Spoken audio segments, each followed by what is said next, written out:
आपल्या भारतामध्ये सोन्याला केवळ एक धातू किंवा दागिना मानला जात नाही, तर ते आपल्या संस्कृतीचं, समृद्धीचं आणि सुरक्षेचं एक खूप मोठं प्रतीक आहे. लग्न कार्यापासून ते सणासुदीपर्यंत आपण खूप अभिमानाने सोन्याची खरेदी करतो. भारतातल्या जवळपास प्रत्येक घरामध्ये कमी किंवा अधिक प्रमाणात सोन्याचे दागिने, नाणी किंवा बिस्किटं असतातच.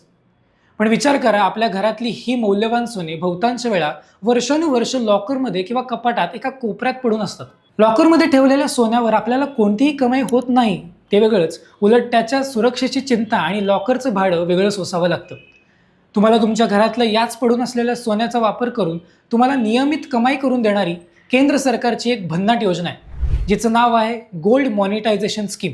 या योजनेअंतर्गत तुम्ही तुमच्या घरातील पडून असलेले सोने बँकेत जमा करू शकता आणि त्या बदल्यात तुम्हाला तुमच्या सोन्यावर बँकेचं फिक्स डिपॉझिट प्रमाणे दरमहा किंवा दरवर्षी निश्चित व्याज मिळतं. म्हणजेच तुमचे सोने बँकेत सुरक्षितही राहतं आणि त्यावर तुमची कमाईही सुरू होते.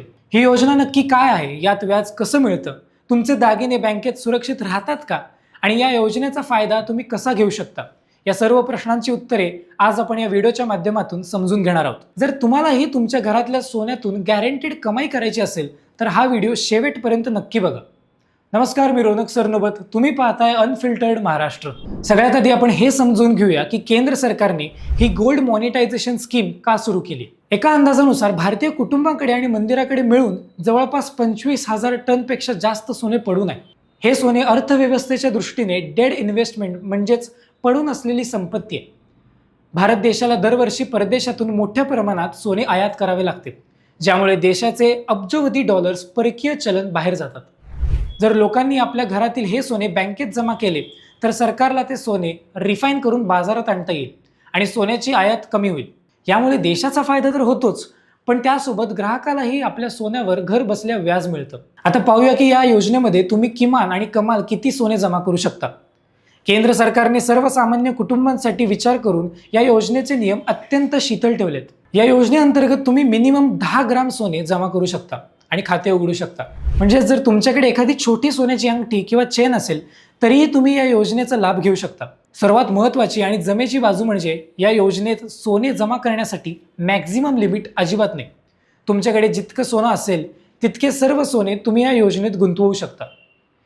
या योजनेचा दुसरा आणि सर्वात महत्त्वाचा टप्पा म्हणजे तुम्ही सोने बँकेत घेऊन गेल्यावर नक्की काय होतं. हा भाग प्रत्येकाने नीट समजून घेतलाच पाहिजे. तुम्ही तुमचे दागिने घेऊन जेव्हा सरकारच्या अधिकृत कलेक्शन सेंटरवर किंवा बँकेत जाता तेव्हा तुमच्या समोर त्या सोन्याची प्युरिटी तपासली जाते. दागिने शुद्ध करताना त्यातील खडे, मोती किंवा इतर धातू वेगळे केले जातात, तर केवळ शुद्ध सोन्याचे वजन केले जाते. त्यानंतर ते सोने वितळून त्याचे बिस्किटं किंवा विटा तयार केल्या जातात. अनेक लोकांना प्रश्न पडतो की माझे दागिने वितळले का जातात. तर मित्रांनो, ही योजना सोन्याच्या दागिन्यांसाठी नसून तर सोन्याच्या वजनावर आधारित आहे. ज्यामुळे तुम्ही जेव्हा दागिने बँकेत जमा करता तेव्हा तुम्ही तुमचे दागिने नेहमीसाठी मोडीत काढत असता, कारण योजना पूर्ण झाल्यावर तुम्हाला तुमचे दागिने परत नाही मिळत, तर त्या वजनाचे शुद्ध सोने किंवा पैशांच्या स्वरूपात परतावा मिळतो. आता आपण या योजनेच्या कालावधीबद्दल आणि मिळणाऱ्या व्याजाबद्दल बोलूया, जे या योजनेचं मुख्य आकर्षण आहे. गोल्ड मॉनिटायझेशन स्कीममध्ये पैसे गुंतवण्यासाठी सरकार 3 पर्याय देतं. शॉर्ट टर्म बँक डिपॉझिट हा कालावधी 1 ते 3 वर्षाचा असतो. यावर व्याजदर ठरवण्यासाठी अधिकार संबंधित बँकेला असतो.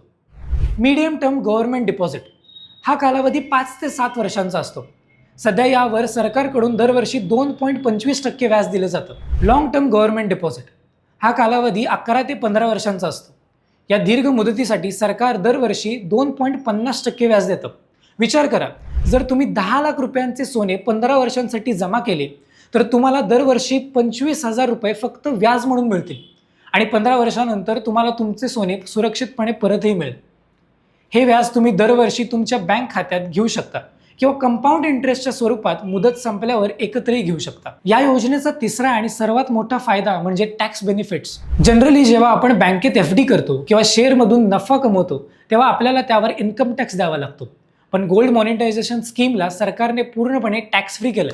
या योजनेतून मिळणाऱ्या व्याजावर तुम्हाला कोणताही capital gains tax, income tax किंवा वेल्थ टॅक्स द्यावा लागत नाही. हा सर्वसामान्यांसाठी खूप मोठा दिलासा आहे. या योजनेचा आणखीन एक मोठा फायदा असा आहे की मुदत संपल्यावर तुम्हाला परतावा कसा हवा आहे याचा पर्यायही सरकार तुम्हाला देतो. खाते उघडतानाच तुम्ही ठरवू शकता की मुदत संपल्यावर तुम्हाला तुमचे सोने फिजिकल गोल्ड म्हणून परत हवे की त्या वेळेच्या बाजारभावाप्रमाणे कॅश हवी. जर तुम्ही सोन्याचा पर्याय निवडला तर बँक तुम्हाला 995 शुद्धीचे सोन्याची नाणी किंवा बिस्किट परत करते. म्हणजेच या काळात जर सोन्याचे भाव दुप्पट झाले तर तुम्हाला वाढलेल्या भावाचा फायदा तर मिळतोच, सोबतीला 15 वर्षाचं व्याजही मिळतं. हा, पण मित्रांनो, कोणत्याही योजनेत गुंतवणूक करण्यापूर्वी तिसरी बाजू म्हणजे त्यातील अटी आणि मर्यादा जाणून घेणं तितकंच गरजेचं आहे. या योजनेचा फक्त एकच वजादू आहे, तो म्हणजे तुम्हाला तुमच्या दागिन्यांची मेकिंग चार्जेस आणि भावनिक मूल्य विसरावे लागतील. जर तुमच्याकडे तुमच्या लग्नाचे किंवा आई आजींचे जुने दागिने असतील ज्यांच्याशी तुमच्या भावना जोडलेल्या आहेत, तर ते दागिने या योजनेत नका देऊ, कारण मगाशी सांगितल्याप्रमाणे हे दागिने वितळवले जातात. ही योजना अशा लोकांसाठी उत्तम आहे ज्यांच्याकडे सोन्याची नाणी, बिस्किटे पडून आहेत किंवा असे दागिने आहेत जे मोडकळीस आलेत आणि जे तुम्ही कधीच वापरत नाही. शेवटी केंद्र सरकारची ही गोल्ड मॉनिटायझेशन स्कीम तुमच्या घरातील कपाटात बंद असलेल्या सोन्याला कमावती संपत्ती बनवण्याचा एक अत्यंत सुरक्षित आणि सरकार हमी असलेला मार्ग आहे. त्यामुळे चोरांची भीती संपते, लॉकरचा खर्च वाचतो, दरवर्षी निश्चित व्याज मिळतं आणि मॅच्युरिटीच्या वेळेला सोन्याच्या वाढलेल्या दराचा लाभही मिळतो. तुमच्या घरातील सोने सुरक्षितपणे वाढवण्याचा हा एक उत्तम पर्याय. तुम्हाला सरकारच्या गोल्ड मॉनिटायझेशन योजनेबद्दल काय वाटतं? तुमचे विचार आम्हाला कमेंट बॉक्समध्ये नक्की कळवा. हा व्हिडिओ आवडला असेल तर लाईक करा आणि आपल्या मित्र नातेवाईकांसोबत हा व्हिडिओ शेअर करा. आणि हां, चॅनलला सबस्क्राईब करायला विसरू नका. भेटूया पुढच्या व्हिडिओमध्ये. धन्यवाद.